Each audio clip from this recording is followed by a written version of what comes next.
ಒಂದು cinema hit ಆಗಬೇಕು ಅಂತಂದರೆ ಅದರಲ್ಲಿ ನಟನೆ, ನಟರು ಜೊತೆಗೆ ಬ್ಯಾಕ್ಗ್ರೌಂಡ್ ಮ್ಯೂಸಿಕ್ ಈ ಎಲ್ಲವೂ ಸಹ ಬಹಳನೇ ಪಾತ್ರವನ್ನು ವಹಿಸುತ್ತೆ. ಅದರಲ್ಲೂ ಸ್ಪೆಷಲಾಗಿ ಸಾಂಗ್ನ ಲಿರಿಕ್ಸು ಅಷ್ಟೇ ಸ್ಪೆಷಲಾಗಿ ಪಾತ್ರವನ್ನು ವಹಿಸುತ್ತೆ. ಸೊ ಈಗ ಇನ್ನೇನು ಕೆಲವೇ ದಿನಗಳಲ್ಲಿ ತೆರೆ ಮೇಲೆ ಕಾಣ್ತಾ ಇರುವಂತಹ ಪಾರ್ಟ್ನರ್ ಸಿನಿಮಾದ ಸಾಂಗ್ ಹೆಚ್ಚು ಸದ್ದು ಮಾಡ್ತಾ ಇದೆ, ಅಮೋರಾ ಸಾಂಗ್ ಅಂತ ಹೇಳಿ. ಸೊ ಈ ಹಾಡನ್ನು ಬರೆದಿರುವಂತಹ, ಈ ಲಿರಿಕ್ಸನ್ನು ಬರೆದಿರುವಂತಹ ಕಲೆಗಾರರು ನನ್ನೊಟ್ಟಿಗಿದ್ದಾರೆ, ನಾಗಾರ್ಜುನ್ ಶರ್ಮಾ ಅಂತ ಹೇಳಿ. ಅವ್ರನ್ನ ಮಾತನಾಡಿಸ್ತಾ ಹೋಗ್ತೀನಿ. ಹಾಯ್ ಸರ್, ಹೇಗಿದ್ದೀರಾ? Hi, super. ಈಗಂತೂ ಇನ್ನೂ ಸೂಪರ್ ಅಂತ ಅನ್ಸುತ್ತೆ, ಯಾಕಂತಂದ್ರೆ ನಿಮ್ಮ ಹಾಡು ಎಲ್ಲಿ ಹೋದರೂ ನಿಮ್ಮದೇ ಸಾಂಗ್ ಕೇಳಿ ಬರ್ತಾ ಇದೆ. ಸೊ ಅದು ಎಷ್ಟು ಖುಷಿ, ಸಂತೋಷ ಇದೆ. ಹಾಡು ಅಂದರೆ ಯಾವಾಗಲೂ ಒಬ್ಬ ಅಂದರೆ ರೈಟರ್ಗಾಗಲಿ ಸಿಂಗರ್ಗಾಗಲಿ ಹುಮೆವರ್ ಆ ಟೀಮಲ್ಲಿ ಕೆಲಸ ಮಾಡಿದವ್ರಿಗೆ ನಾವು ಎಲ್ಲಿ ಹೋಗ್ತೀವೋ ನಮ್ಮ ಹಾಡು ಕೇಳೋದೆ, ಅದು ನಾವು ಮಾಡಿರೋದೇ ಅದಕ್ಕೋಸ್ಕರ. ಅದು ನಮಗೆ ವಾಪಸ್ ಸಿಕ್ಕಾಗ ಆಗ ನಮ್ಮ ನಾವೇನು ಅಂದ್ಕೊಂಡು ಮಾಡಿದ್ವೋ ಅದು ಕಂಪ್ಲೀಟ್ ಫುಲ್ ಸರ್ಕಲ್ ಬಂದಿದ್ದೀವಿ ನಾವು ಅಂತ ಆ ಖುಷಿ ನನಗೆ ಎವ್ರಿ ಸಾಂಗಲ್ಲಿ ನನಗೆ usually I look for that. ಹಾಗಿದ್ರೆ ಈ ಸಾಂಗಲ್ಲಿ ನಿಮ್ಗೆ ಆ ಖುಷಿ ಸಿಕ್ಕಿದೆ ಅಂತ ಆಯಿತು. ಖಂಡಿತ. ತುಂಬ ಈ ಸಾಂಗ್ ಹಿಟ್ ಆಗ್ತಾ ಇದೆ, ವೈರಲ್ ಆಗ್ತಾ ಇದೆ, ತುಂಬ ಜನ ಅದರಲ್ಲೂ ಸ್ಪೆಷಲ್ ಸ್ಟೆಪ್ಸ್ ಆಗಿರ್ಬೋದು, ಆ ಒಂದೊಂದು ಲಿರಿಕ್ಸ್ಗಳಿದ್ದಾವೆ. ಸೊ ಇದನ್ನು ಒಬ್ರು ಯಾರೋ ನೀವು ಬರೆದಿರುವಂಥ ಸಾಂಗನ್ನು ಇಷ್ಟಪಟ್ಟು ಒಂದು ಹೊಗಳ್ತಾರೆ ಅಂತಂದಾಗ ಅದನ್ನು ರಿಸೀವ್ ಮಾಡೋದು ಹೇಗೆ? ಅದನ್ನ ಎಷ್ಟು ಎಂಜಾಯ್ ಮಾಡ್ತಿದ್ದೀರಾ ನೀವು? ಇವಾಗ ನಾವು ಇದರಲ್ಲೊಂದು ಏನು ಮಾಡಿದ್ವಿ, ಈ ಟ್ಯೂನ್ಗೆ ನಮಗೆ ಈ ಲ್ಯಾಟಿನ್ ಕೈಂಡ್ ಆಫ್ ವರ್ಡ್ಸು ಇವಾಗ ಅಮೋರಾ ತಂದಿರೋದೇ ನಾವು ಆ ಒಂದು ಡಿಕ್ಷ್ನರಿಯಿಂದ. ಸೊ ನಮಗೆ ಅದೇ ಒಂದು ಸ್ಪೆಷಲ್ ಟಚ್ ಕೊಡಬೇಕು ಈ ಸಾಂಗಿಗೆ ಅಂತ ನಾವು ಮಾಡಿದ್ವಿ. ಸೊ ಅದರ ಜೊತೆಗೆ ಮಾಸ್ಟರ್ ಸ್ಟೆಪ್ಸ್ ಕೂಡ ನಮಗೆ ಅದಕ್ಕೆ ಹೆಲ್ಪ್ ಆಯಿತು. ಸೊ ಇದೆಲ್ಲ ಎರಡನ್ನೂ ಈಕ್ವಲಿ ಅವರು ಒಪ್ಕೊಂಡು ಅದನ್ನು ಎಂಜಾಯ್ ಮಾಡ್ತಾ ಇರೋದು, ಅದು ನಾವು ಎಂಜಾಯ್ ಮಾಡ್ತಾ ಇದ್ದೀವಿ ಈಗ. ಈ ಲಿರಿಕ್ಸ್ ಹೇಗೆ ಗುರ್ತು? ಸ್ಪೆಷಲಿ ಅಮೋರಾ ಅಂತಂದರೆ ಏನು? ಸಾಕಷ್ಟು ಜನರಿಗಿರುವಂತಹ ಪ್ರಶ್ನೆ, ಅಮೋರಾ ಅಂತಂದರೆ ಏನು? ಅಮೋರಾ ಅಂದರೆ love you, I love you ಅನ್ನೋದನ್ನು ನಾವು ಲ್ಯಾಟಿನ್ಗೆ. ಸೊ ಅಮೋರಾ ಅಂದರೆ ಅದು ಮೀನಿಂಗು. ಅದರ ಜೊತೆಗೆ ಈ ಐಡಿಯಾ ನಮಗೆ ಟ್ಯೂನ್ ಕೇಳ್ತಾ ನಮಗೆ ಈ ಥರ ಮಾಡೋಣವಾ ಸಾಂಗ್ನ. ಇವಾಗ ನಾವು ಹುಕ್ ಅನ್ನೋದಕ್ಕೆ ಏನೋ ಒಂದು ವಿಶೇಷವಾಗಿ ಇಡಲೇಬೇಕಾಗತ್ತೆ ಯೂಶ್ವಲಿ, ಯಾಕಂದರೆ ನಮಗೆ ಇಡೀ ಸಾಂಗಲ್ಲಿ ಇದೊಂದು ಪಾಯಿಂಟು ಎಲ್ಲಿ ಜನನ ನಾವು ಈ ಸಾಂಗ್ ಕಡೆ ತಿರುಗಿಸ್ಬೋದು ಅನ್ನೋದು ಇದೊಂದು ಪಾಯಿಂಟು. ಬೇರೆ ಬೇರೆ ಪಾಯಿಂಟು ಇರುತ್ತೆ. ಸೊ ಇದು ಒಂದು ಮೇಯ್ನ್ ಪಾಯಿಂಟ್ ಅದರಲ್ಲಿ. ಈಗ ನಮಗೆ ಹೇಗೆ ನಾವೊಂದು ಫುಲ್ ಫಿಲ್ಮ್ ಮಾಡಿದಾಗ ಸ್ಟಾರ್ಟು, ಇಂಟರ್ವಲ್ಲು, ಕ್ಲೈಮ್ಯಾಕ್ಸ್ ಸೂಪರಾಗಿರಲೇಬೇಕು. ಯಾಕಂದರೆ ಆ ಮೂರು ಜಾಗ ಏನಿದೆ ಅದು ಆಡಿಯನ್ಸ್ ಈಚೆ ಬಂದು ಮಾತಾಡೋ ಅಂತ. ಸೊ ಸಾಂಗಿಗೂ ಅದೇ ಥರ ಇದೊಂದು ಮೇಯ್ನ್ ಪಾಯಿಂಟ್. ಸೊ ಆ ಮೇಯ್ನ್ ಪಾಯಿಂಟ್ನ ನಾವು ಹೇಗೆ ಕ್ರಾಫ್ಟ್ ಮಾಡಬೇಕು, ಏನೇನು ತರಬೇಕು, ಆ ಡಿಸ್ಕಷನಲ್ಲಿ ನಾನು, ಆಮೇಲೆ Shivu Tejas sir, director sir, ಆಮೇಲೆ ನಕುಲ್ ಸರ್, 3 ಜನ ಕೂತು ಈ ಒಂದು ಡಿಸಿಷನ್ಗೆ ಬಂದ್ವಿ. ಸರ್, ಒಂದು ಸಿನಿಮಾ ಹಿಟ್ ಆಗಬೇಕು ಅಂತಂದರೆ ಅದರಲ್ಲಿರುವಂತಹ ನಟರು ಮತ್ತು ಡೈರೆಕ್ಟ್ರು ಎಷ್ಟು ಇಂಪಾರ್ಟೆಂಟ್ ಆಗ್ತಾರೆ ಅಷ್ಟೇ ಸಾಂಗು ಸಹ ಇಂಪಾರ್ಟೆಂಟ್ ಆಗುತ್ತೆ. ಒಂದು ಹಂತದಲ್ಲಿ ಸಿನಿಮಾ ತೆರೆ ಕಾಣೋಕ್ಕಿಂತ ಮುಂಚಿತವಾಗಿಯೇ ಒಂದು ಹಂತದಲ್ಲಿ ಹಿಟ್ ಆಗಿದೆ. ಸೊ ಅದ್ರ ಬಗ್ಗೆ ಎಲ್ಲ ಇವಾಗ ಒಂದು ಮಾತಿದೆ, ನೀವು ಕೇಳಿರ್ತೀರ, ಆಲ್ಮೋಸ್ಟ್ ಇನ್ ಎವ್ರಿ ಇಂಡಸ್ಟ್ರಿ ಮಾತಿದೆ, ಸಾಂಗ್ ಈಸ್ ದ ಇನ್ವಿಟೇಷನ್ ಫಿಲ್ಮ್ಗೆ. ಅದೊಂದು ನಾವು ಆ ಇನ್ವಿಟೇಷನ್ನ ನಾವು ಕರೆಕ್ಟಾಗಿ ಹಂಚ್ಬಿಟ್ರೆ ಆಮೇಲೆ ಜನ ಹೆಂಗೆ ಥಿಯೇಟ್ರಿಗೆ ನುಗ್ತಾರೆ ಅದಕ್ಕೆಲ್ಲ ನಿದರ್ಶನಗಳು ಸಾಕಷ್ಟು ಫಿಲ್ಮ್ಗಳು ನಮ್ಮ ಕಣ್ಮುಂದೆನೇ ಇದೆ, ನಮ್ಮ ಇಂಡಸ್ಟ್ರಿಲೂ ಇದೆ. ಸೊ ಅದನ್ನು ನಾವು ತಿರಸ್ಕರಿಸೋಕ್ಕಾಗೋದೇ ಇಲ್ಲ. ಯಾಕಂದರೆ ಒಂದು ಸಾಂಗ್ ಇಲ್ಲ ಆ ಆಲ್ಬಮ್ ನಾವೇನಾದ್ರು ಅದನ್ನು ಕಚ್ಕೊಂಡ್ಬಿಡ್ತು ಅಂದರೆ ಇನ್ನು ನೆಕ್ಸ್ಟ್ ಆಗೋದೆಲ್ಲ ಮ್ಯಾಜಿಕ್ಕೆ ಆ ಫಿಲ್ಮ್ಗೆ. ಸೊ ಇದರಲ್ಲಿ ನಮಗೆ ಆ ಕೆಲಸ ಮಾಡುತ್ತೆ ಈ ಸಾಂಗು ಅಂತ ಎಲ್ಲರ ಬಿಲೀಫ್ ಇರೋದು. ಈಗ ಅದು ರಿಲೀಸ್ ಆಗಿ ಸ್ಲೋ ಇರ್ಬೋದು, ಅದರದ್ದೇ ಪೇಸಲ್ಲಿ ಅದು ತೊಗೊತಾ ಇದೆ, ಒಂದೊಂದೇ ಆಡಿಯನ್ಸ್ನ ತೊಗೊತಾ ಇದೆ. ಸೊ ನಮಗೆ ಫಿಲ್ಮ್ ರಿಲೀಸ್ ಆಗೋ ಅಷ್ಟೊತ್ತಿಗೆ ಆ ಕೆಲಸ ನಮಗೆ ಈ ಸಾಂಗ್ ಮಾಡಿಕೊಡುತ್ತೆ ಅನ್ನೋ ಒಂದು ಬಿಲೀಫ್ ನಮಗಿದೆ. ಸೊ ಇಂಡಸ್ಟ್ರಿಯಲ್ಲಿ ಯಾರೆಲ್ಲ ಕಾಲ್ ಮಾಡಿದ್ರು, ನೀವು ಬರೆದಿರುವಂತಹ ಲಿರಿಕ್ಸ್ ಬಗ್ಗೆ ಏನೆಲ್ಲ ಹೇಳಿದ್ರು? ಯೂಶ್ವಲಿ ಬರುತ್ತೆ ಕಾಲ್. ಅದರಲ್ಲಿ ನಾನು ಜಸ್ಟು ಏನೋ ಒಂದು ಡಿಸ್ಕಷನ್ಗೆ ನಾನು ತರುಣ್ ಸರ್ನ ಮೀಟ್ ಮಾಡಿದಾಗ ಅವ್ರು ಹೇಳ್ತಿದ್ದೆ, ಯಾವುದು ಇದು ಹೊಸ ವರ್ಡ್ ಏನೋ ಹಾಕಿದ್ಯಾ ಅಂತ. ಯಾಕಂದರೆ ಅವ್ರ ಫಿಲ್ಮ್ ಏಳುಮಲೆಗೂ ನಾನು ಬರೆದಿದ್ದೆ ಆ್ಯಂಡ್ ಕಾಟೇರಾಗೂ ಬರೆದಿರೋದ್ರಿಂದ ಹಂಗೆ ಯೂಶ್ವಲಿ ಡೈರೆಕ್ಟರ್ಸ್ ಯಾವುದೋ ಹೊಸ ವರ್ಡ್ ಹಾಕ್ಬಿಟ್ಟಿದೆ ಈ ಸಲ ಏನದು ಅಂತ. ಸೊ ಹಾಗೆ ಆ ಥರ ಒಂದು ಕಾಂಪ್ಲಿಮೆಂಟ್. ಆ್ಯಂಡ್ ಆಲ್ಸೋ ತುಂಬ ಜನ ಅಂದರೆ ಸ್ಪೆಸಿಫಿಕ್ಕಾಗಿ ನನಗೆ ಇದು ಮಾಡಿಲ್ಲ, ಬಟ್ ನಾವು ಕೆಲವು ಗ್ರೂಪಲ್ಲಿ ಸೇರ್ತೀನಲ್ಲ ಆ ಟೈಮಲ್ಲಿ ಇದೇನಿದು ಈ ಥರ ಒಂದು ಹೊಸ ಎಕ್ಸ್ಪೆರಿಮೆಂಟ್ ಮಾಡಿದ್ದೀರಾ, ಅದು ಹಾಗೆ ಡಬಲ್ ಆಗಬೇಕು, ಟೀಮಿಂದ ಟೀಮ್ ಹೋಗ್ಬೇಕು, ಇದು ನೋಡಿ ಏನೋ ಒಂದು ಹೊಸ ವರ್ಡ್ ಹಾಕಿದ್ದಾರೆ ಈ ಥರ ಅಂತ. ಸೊ ಅದು ನೆಕ್ಸ್ಟ್ ದಿನಗಳಲ್ಲಿ ಆಗುತ್ತಾ ಅಂತ ನಾನು.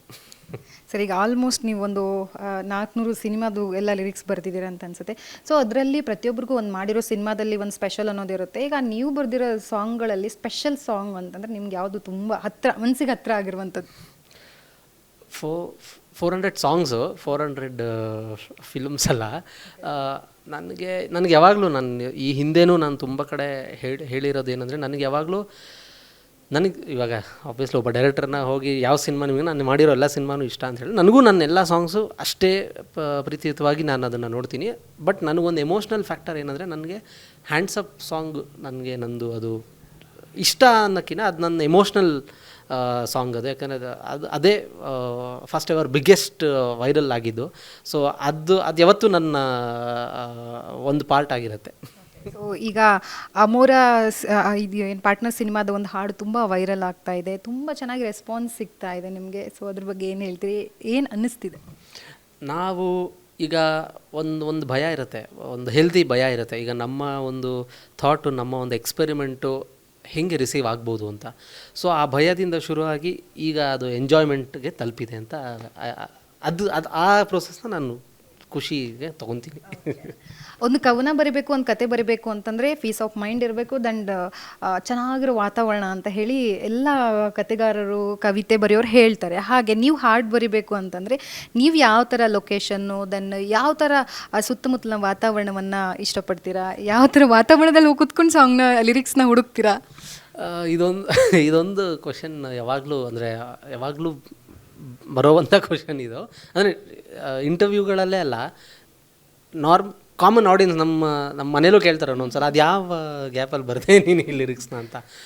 ಯೂಶ್ವಲಿ ನಾವು ಆ ಥರ ಲೊಕೇಶನ್ ಚೂಸ್ ಮಾಡೋಕ್ಕೆ ಆಗಲ್ಲ. ಯಾಕಂದರೆ ನಮ್ಮ ರಿಕ್ವೈರ್ಮೆಂಟ್, ಫಿಲ್ಮ್ ರಿಕ್ವೈರ್ಮೆಂಟ್ ಹೇಗಿದೆಯೋ ಹಾಗೆ ನಾವು ಅಡಾಪ್ಟ್ ಆಗಬೇಕಲ್ಲ. ತುಂಬ ರೇರು. ಇವಾಗ ನಾವು ಯಾವುದೋ ಒಂದು ಸಾಂಗ್ ಥರ ಇರೋ ಲೊಕೇಶನ್ನೇ ನಾವು ಕೂತ್ಕೊಂಡು ಬರೆದಿರೋದು ನಾನು ನೋಡ್ದಂಗೆ ತುಂಬ ರೇರು, ತುಂಬ ಅಂದರೆ ತುಂಬ ರೇರು. ಅಮೋರಾ ಸಾಂಗು ನಾವು ನಕುಲ್ ಸರ್ ಸ್ಟುಡಿಯೋ ಒಳಗಡೆ ಕೂತ್ಕೊಂಡು ಬರೆದಿದ್ದು. ನಮಗದೇ ಸ್ಪೇನು, ನಮಗದೇ ಇಟಲಿ, ನಮಗದೇ ಎಲ್ಲ.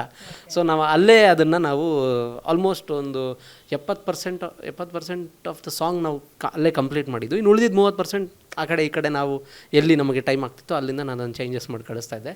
ಬಟ್ ನಮಗೆ ನಕುಲ್ ಸರ್ ಸ್ಟುಡಿಯೋನೇ ಅವತ್ತಿನ ದಿನಕ್ಕೆ ಎಲ್ಲ ಆಗಿತ್ತು, ಅಬ್ರಾಡ್ ಆಗಿತ್ತು.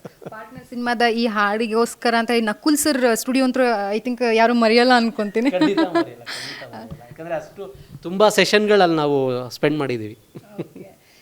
ಈಗ ಒಂದು ಹಾಡನ್ನು ನಾವು ಬರೆಯೋದು ಒಂದು ಕಡೆ ಆದರೆ ಅದನ್ನು ಇನ್ನೊಬ್ರು ಇಷ್ಟಪಡೋದು ಇನ್ನೊಂದು ಕಡೆ. ಸೊ ಅದನ್ನು ನೀವು ಸಂಪೂರ್ಣವಾಗಿ ಅದನ್ನು ಲಿರಿಕ್ಸ್ ಆಗಿರ್ಬೋದು, ಮ್ಯೂಸಿಕ್ ಎಲ್ಲವನ್ನ ಮುಗಿಸಿ ಹೊರಗಡೆ ಬರೋಷ್ಟರಲ್ಲಿ ತುಂಬ ಟೈಮ್ ಹಿಡಿಯುತ್ತೆ.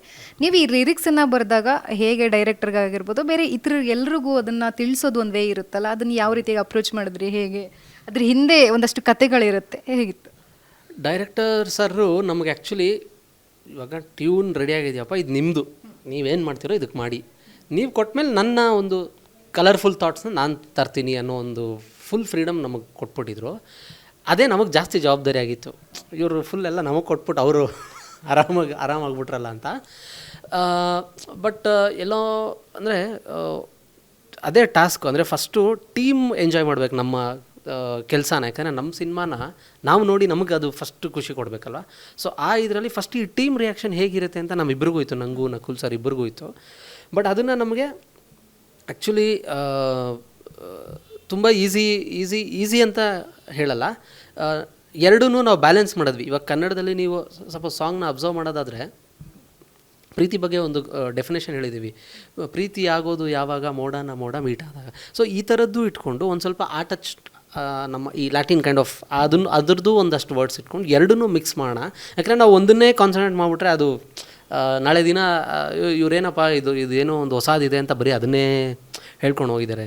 ಸೊ ಹಾಗಾಗದೆ ಎರಡು ನಮ್ಮ ಭಾಷೆನೂ ನಮ್ಮ ಪೊಯೆಟ್ರಿನೂ ಇರಬೇಕು, ಅದರ ಜೊತೆಗೆ ಇದೊಂದು ಸ್ಮಾಲ್ ಎಕ್ಸ್ಪೆರಿಮೆಂಟ್ ಥರ ಟ್ರೀಟ್ ಮಾಡಬೇಕು ಅಂತ ನಾವು ಇದು ಎರಡೂ ಬ್ಯಾಲೆನ್ಸ್ಡ್ ಆಗಿರೋದ್ರಿಂದ ಟೀಮ್ಗೆ ಫಸ್ಟ್ ಅದು ಇಲ್ಲ ಇದೇನೋ ಒಂದು ಹೊಸ ಥರದ್ದೇನೋ ರೆಡಿ ಆಗಿದೆ ನಮ್ಮ ಫಿಲ್ಮ್ಗೆ. ಆ್ಯಂಡ್ ಕುನಾಲ್ ಸರ್ ಅದು ಹಾಡಿದ ಮೇಲೆ ಅದು ಇನ್ನೊಂದು ಸ್ಟೆಪ್ ಮೇಲೋಯ್ತು. ಯಾಕಂದರೆ ಅವ್ರ ವಾಯ್ಸು ಈಗ ಡಿಫ್ರೆಂಟ್ ಸ್ಟೆಪ್ಸ್ ಇರುತ್ತಲ್ವ ನಮಗೆ. ಇವಾಗ ಫಸ್ಟ್ ಟ್ಯೂನ್ ರೆಡಿ ಆಗುತ್ತೆ, ಆಮೇಲೆ ಅದಕ್ಕೆ ನಾನೇನೋ ಆ್ಯಡ್ ಮಾಡ್ತೀನಿ, ಆಮೇಲೆ ಕೊರಿಯೋಗ್ರಫಿ ಬಂದು ಅದನ್ನು ಇನ್ನೊಂದಷ್ಟೇನೋ ಕಲರ್ಫುಲ್ ಮಾಡ್ತಾರೆ. DOP ಸರ್ ಅದನ್ನು ಯಾವ ರೀತಿ ನಾವು ಅದನ್ನು ಸೆರೆ ಹಿಡಿಬೇಕು ಅಂತ ಅವರೊಂದೇನೋ ಆ್ಯಡ್ ಮಾಡ್ತಾರೆ, ಅವ್ರ ಟಚ್ಚು. ಕುನಾಲ್ ಸರ್ ಬಂದು ಅವ್ರದ್ದು ಇನ್ನೊಂದು ಸ್ಪೆಷಲ್ ಡಿಶ್ನ ಹಿಂಗೆ ಅದ್ರ ಮೇಲೆ ಟಾಪಿಂಗ್ಸ್ ಥರ ಮಾಡಿದ್ರು. ಸೊ ಇದೆಲ್ಲ ಸೇರಿ ನಮಗೆ ಒಂದು ಹಂತಕ್ಕೂ ಸಾಂಗ್ ಮೇಲೆ ಒಂದೊಂದು ಅಂದರೆ ಓಕೆ ಇವಾಗ ಹಿಂಗಾಗಿದೆ ಸಾಂಗು, ಇವಾಗ ಈ ಥರ ಆಗಿದೆ ಅನ್ನೋ ಕಾನ್ಫಿಡೆನ್ಸ್ ಜಾಸ್ತಿ ಆಗ್ತಾ ಹೋಯಿತು. ಆ ಕಾನ್ಫಿಡೆನ್ಸ್ ಹಾಗೆ ರಿಲೀಸ್ಗೂ ಬಂತು. ಆ ಕಾನ್ಫಿಡೆನ್ಸ್ ಈಗ ಹಾಗೇ ಇನ್ನೂ ಜಾಸ್ತಿ ಆಗ್ತಾನೆ ಇದೆ. ಸೊ ಈಗ ನಾವು ಲಿರಿಕ್ಸನ್ನು ಬರೆಯೋದಾಗಿರ್ಬೋದು ಅದು ಈಸಿ ಅಂತ ಅನಿಸುತ್ತೆ, ಬಟ್ ಈಗ ಬರ್ದಿರೋರೇ ಒಂದು 2 ಲೈನ್ ಹಾಡಿದ್ರೆ ಹೆಂಗಿರುತ್ತೆ ಅಂತ. ಆ ಪಿಚ್ಚು ಅವ್ರ ಪಿಚ್ ಬೇರೆ ಎಲ್ಲೋ ಇದೆ, ಬಟ್ ಟ್ರೈ ಮಾಡ್ಬೋದು. ನಾವು ಹಾಗೆ ಬರಲಿ ಅಂತ ಏನೋ ಎಕ್ಸ್ಪೆಕ್ಟೇಷನ್ ಇಲ್ಲ, ನಾನು 2 ಲೈನ್ ಹೇಳ್ಬೋದು. ಓಕೆ, ಟ್ರೈ ಮಾಡೋಣ. ನಾನು ಅದೇ ಲೈನೇ ಹಾಡ್ತೀನಿ. ಇದು ಪ್ರೀತಿಯಾಗೋದು ಯಾವಾಗ, ಮೋಡನ ಮೋಡ ಮೀಟಾದಾಗ. ಸೂಪರ್ ಆಗಿದೆ. ಸೊ ಕಲೆ ಅಂತಂದರೆ ಕೇವಲ ಲಿರಿಕ್ಸ್ ಬರೆಯೋದಲ್ಲ, ಅದನ್ನು ನಾವು ಮನಸ್ಸಿಗೆ ತಗೊಂಡಾಗ ಅದು ಹಾಡಾಗಿನೂ ಸಹ ಬರುತ್ತೆ ಅನ್ನುವಂಥದ್ದು. ಇನ್ನೇನು ಸಿನಿಮಾ ರಿಲೀಸ್ ಆಗೋ ಹಂತದಲ್ಲಿದೆ, ಅದರಲ್ಲೂ ಸೂಪರ್ ಹಿಟ್ ಈಗ ಆಲ್ಮೋಸ್ಟ್ ಸಾಂಗ್ ಆಗಿದೆ. ಒಂದು ಯಶಸ್ಸು ನಿಮ್ದಾಗಲಿ ಅಂತ ಹಾರೈಸ್ತೀನಿ. ಈಗ ಸಿನಿಮಾ ನೋಡೋರ್ಗಾಗಿರ್ಬೋದು, ಕನ್ನಡ ಅಭಿಮಾನಿಗಳಿಗೆ ತಾವೇನು ಹೇಳೋದಕ್ಕೆ ಇಷ್ಟಪಡ್ತೀವಿ? ನಮ್ಮ ಕನ್ನಡ ಅಭಿಮಾನಿಗಳಿಗೆ ನಾವು ಆ್ಯಕ್ಚುಲಿ ಅವರು ಒಳ್ಳೆ ಸಿನಿಮಾ ಬಂದಾಗೆಲ್ಲನೂ ಅವರು ಅದಕ್ಕೆ ನಿಂತು ಅದನ್ನು ಎಲ್ಲೆಲ್ಲಿಗೆ ಆಲ್ ಓವರ್ ದ ಗ್ಲೋಬ್ ತೊಗೊಂಡು ಹೋಗಿರೋವಂಥ ಕೆಲಸ ಅವ್ರು ಆಲ್ರೆಡಿ ಮಾಡಿದ್ದಾರೆ. ಈ ವರ್ಷವೂ ಆ ಥರ ಆ್ಯಂಡ್ ಬರೋ ವರ್ಷಗಳೂ ದಯವಿಟ್ಟು ನಮ್ಮ ಜೊತೆ ನಿಲ್ಲಿ. ಹೌದು, ಸಣ್ಣ ಪುಟ್ಟ ತಪ್ಪುಗಳಾಗ್ಬೋದು, ಒಂದು ಸಿನಿಮಾ ಇರ್ಬೋದು, ಇಲ್ಲ ಬೇರೆ ಹಾಡಲ್ಲಿರ್ಬೋದು, ಏನೋ ಕ್ರಿಯೇಟಿವ್ ಅಂದ್ರೇ ಅದು ಅವಾಗವಾಗ ಎಡುತ್ತಾ ಇರ್ತೀವಿ, ಮತ್ತೆ ವಾಪಸ್ ಬರ್ತೀವಿ. ಸೊ ಆ ಥರ ಸಣ್ಣ ಪುಟ್ಟ ತಪ್ಪುಗಳಿದ್ರೂ ಕ್ಷಮಿಸಿ ಈ ಸಿನಿಮಾನ ನಮಗೇನಾದ್ರು, ಈ ಸಿನಿಮಾನೇ ಅಂತಲ್ಲ, ನಮ್ಮ ಸಿನಿಮಾ ಹೌದು, ನಮ್ಮ ಸಿನಿಮಾ ನಮಗೆ ಗೆಲ್ಲೇಬೇಕು, ಜೊತೆಗೆ ಇನ್ನು ಕನ್ನಡ ಸಿನಿಮಾಗಳನ್ನ ನಮಗೆ ಗೆಲ್ಲಿಸ್ಕೊಟ್ರೆ ಅದೇ ರೀತಿಯಾಗಿ ನಾವು ಮುಂದುವರಿಬೋದು, ಧೈರ್ಯದಿಂದ ಮುಂದುವರಿಬೋದು. ಸೊ ನಮ್ಮ ಜೊತೆ ಯಾವಾಗಲೂ ನಿಲ್ಲಿ ಅಂತ ನಾನು ಹೇಳೋಕ್ಕೆ ಇಷ್ಟಪಡ್ತೀನಿ. ಸೊ ಏನು ಪಾರ್ಟ್ನರ್ ಸಿನಿಮಾ ಇನ್ನೇನು ಸ್ವಲ್ಪ ದಿನದಲ್ಲಿ ನಿಮ್ಮೆಲ್ಲರ ಮುಂದೆ ಬರಲಿದೆ. ಸೊ ಹಾಗಾಗಿ ನೀವೆಲ್ಲರೂ ಅವ್ರನ್ನ ಶುಭ ಹಾರೈಸಿ ಅಂತ ಹೇಳ್ತಾ, ಅಮೋರ ಸಾಂಗ್ ಸೂಪರ್ ಹಿಟ್ ಆಗ್ತಾ ಇದೆ. ನೀವು ಕೇಳಿಲ್ಲ ಅಂತಂದರೆ ಈಗಲೇ ಹೋಗಿ ಹಾಡನ್ನು ಕೇಳಿ. ಕನ್ನಡ ಸಿನಿಮಾವನ್ನು, ಜೊತೆಗೆ ಕನ್ನಡ ಅಭಿಮಾನಿಗಳು ನೀವೆಲ್ಲ ಬೆಳೆಸಬೇಕಾಗಿರುವಂಥದ್ದು, ಕನ್ನಡ ಉಳಿಸುವಂಥ ಕೆಲಸಗಳಾಗಲಿ. ಪಾರ್ಟ್ನರ್ ಸಿನಿಮಾನ ಮಿಸ್ ಮಾಡದೆ ನೋಡಿ. ಕ್ಯಾಮ್ರಾ ಪರ್ಸನ್ ನಿಶಾಂತ್ ಜೊತೆ ಲಕ್ಷ್ಮೀ ಬಾಗಲಕೋಟಿ, ಅಶ್ವಗ ನ್ಯೂಸ್, ಬೆಂಗಳೂರು.